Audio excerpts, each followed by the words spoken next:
see. I think you really outlined what we really wanted to discuss in the interview as well, because we really wanted to go in depth into attire and the conduct of the people, and we also wanted to try a few things about RSVPing, which is very important. And as Sri Lankans, we're not too comfortable with, we don't really know what the etiquette there is, and also gifting and dining. So those are the things that we really wanted to outline in the interview, and going in depth into those things. I think it's okay to jump straight into attire once again. For example, for corporate events, what is for a lady and for a gentleman? If you could tell us what the acceptable dress code for what function? For a corporate event, like a corporate event. Corporate events are, it can be a freewheeling dinner, a party to a mega, absolutely over the top black tie affair, right? And where they spare no expenses. So it all depends on the customer for various reasons. Now, I always say that you must look at the invitation and see how formal things is. You must always dress according to the dress code. The dress code is actually written for the man. It's like it has been a norm, established over the years, during even the feudal time. So they never say sari. So they always say what they say, black tie. They say national. They say lounge. So we need to what shall I say, compliment the husband. But I've been to a couple of National Day celebrations, various countries when they have, and I was really surprised to see one or two people that I know were wearing their short dresses. I mean, when it's national and lounge, we have to wear our sari. It's not ethnic wear. I can't tell you that we got to wear the salwar or anything else. It's the ethnic, it's the national, it's our national sari. You can wear the kangi in India. But I'm definitely, I mean, you can't wear a short dress for a cocktail. All the cocktail reception, you got to respect the event that you are going to. Cocktail reception is in the evening. Yes, it's usually. So it's always, you should not wear something along those lines. No, not exactly the same. If the invitation says a formal, national lounge, right, the men has to go in suit. I see. So the words to look out for: formal, national, and lounge. You shouldn't get that complicated. Yes. Whatever. It may be either one. Then the lady has to compliment. So whatever national that she is, whatever, she could be Brazilian, she could be Chinese, Filipino, she could wear, they can dress up accordingly. Right? So that is the way it goes. But the black tie of us, the black tie is a very American. You see, it's the Europeans that go for the lounge, and all American functions. And for American, Oscar, you don't see, it will come in lounge. It's the formal attire. And now for Sri Lankan men, they have that. They are wearing it and for their weddings and. Leader, you mentioned about short dresses. Let's face it, some people don't know actually where the line is drawn. When is too much skin too much? Yes, we're talking for functions. Even formal, because a lot of people has this misconception. As long as it's couture, it's haute couture. It's formal. But how much skin is acceptable in a formal? The thing is, it all again depends on their taste. What happens is you have to not to look vulgar. You must look very elegant and classy. And you must wear appropriate, dressing for your age.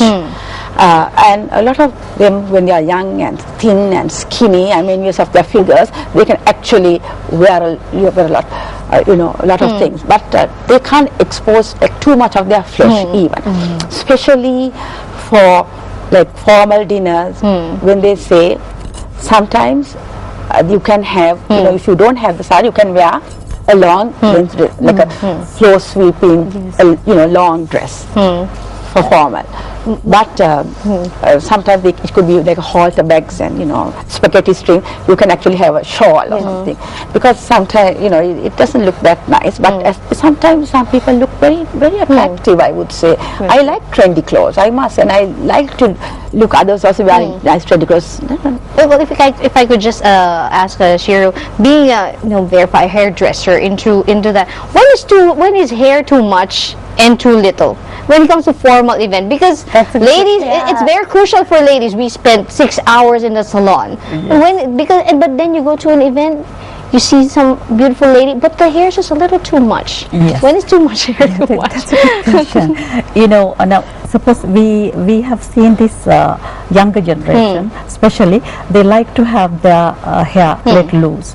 But only thing is, if it is very long, right, and when you go for a dance or an event, you're next to somebody and your hair is all over the other person. So you got to, we talk of considerate behavior, right? So you have to tie, or you can have a nice hairstyle, a neat hairstyle, or you can have it curls like now Sam is wearing, so it's neat, right? And short hair is always, I think, very elegant, people, those who are having, but at the same time it has to be neat. But again, people also go for a trendy look, right? But depends on whether it is formal or informal. When you go for a dance, yes, you can, but I would always appreciate a person who is coming, long hair will come with a nice hairstyle, neat, nice hairstyle, or even a hairdo. Yes. Yes. Yeah. And also you have all these hairdos that have all the spray and the beehives, and there's different hairstyles.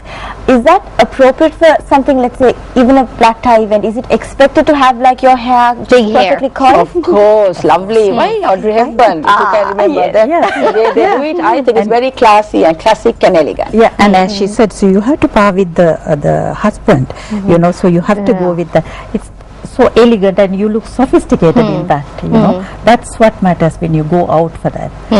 Well, we'll have to take a very short break. When we come back, we'll have a little bit of a video as to how to dress properly, and probably also some tips on how to convince the husband to dress properly for certain events. So the lady can show off a bit. But all of these things when we come back. Welcome back to Good Morning Sri Lanka. We were having such a lovely chat with our two lovely ladies in the studios, and we were discussing etiquette and the do's and don'ts at all these events that you will definitely face at least once or twice in your lifetime. Yes. And there's so many things that happen and so many questions that we have, and we have a small video ready for you on the topic that we were just discussing, which is attire. How to dress according to your invitation. So let's take a look at this video, which I think you might find a little amusing, and we'll come back and we'll discuss what we saw. How to dress properly according to the invitation. Did you know that there is a difference between semi-formal and dress casual? Here are the finer points of proper dress. You will need the dress code and clothing choices. For the black tie, men wear a black tuxedo jacket and matching pants, pleated front white shirt, a black bow tie, a black cummerbund or a vest, black leather shoes, black socks. Women can choose between a floor-length gown or a shirt, dressy cocktail dress. When the invite reads black tie optional, men have the choice of a black tuxedo or a dark suit, white shirt and conservative tie. Women have three choices: a gown, a cocktail dress, or a dressy separates. For creative black tie, men can add a touch of whimsy to a black tux, like a colored or a painted bow tie. Women can jazz up their gown or cocktail dress with a feather boa, interesting shawl, or eye-catching jewelry. Wear a dark business suit with a white shirt and conservative tie to a semi-formal event if you are a guy, and either a cocktail dress or a dressy skirt and blouse if you are a woman. Think bright, sparkly and colorful when the invite says festive attire, which is basically cocktail party attire. Business suit for men, and a cocktail dress or dressy pants outfit for women with a holiday themed accent. Men wear a sport jacket or blazer. You got to dress now, wedding, here it was no fun clothes, it was all like formal attire, kind of wearing it to a ballroom of a hotel, so to speak. But it all depends on the venue, the guest list, who is going to come. So you have to, if you are, you can even call up the host and even just check out. So those are the points that actually she really covered, but we must not forget that sari is really nice. Whether you're young or old or middle age, it's a very elegant attire. On that note, I have a question. What about the jacket? Now, people do different things with the jacket. Is there a Sari stipulated, jacket. yes, for a cocktail or for an evening function, is there a stipulated, like you cannot have this particular type of jacket, or can you do any type of jacket? Like that's the time to dress up, isn't it? Okay. I mean, you can't be boring and wearing the same jacket style that you wear to work. Like you can have a cutaway, you know, or a cutaway with a Nehru collar, deep neckline, and they have lot of things worked on the back. You know, evening wear, the texture, it has to be silky or shimmery or a bit of not too much of bling. You must never go for too much of bling. Everything has to be very moderate, in my opinion. I mean, it's very relative. What is good to me may not be good to somebody else. But lot of bling. This is the way it has got to be. So the jacket is all right. But I once I don't like anybody wearing this halter neck or the one shoulder, cold shoulder type of jackets for daytime. That is totally out. But on the other hand, the saris, it's a very nice thing to fall back if you haven't got a proper dress, because you can't just, because it's a cocktail is a cocktail dress. Usually it's up to the knee. The fashion is below the knee or above the knee. Right now the trend is just below the knee. So it varies, just above and below. So those are the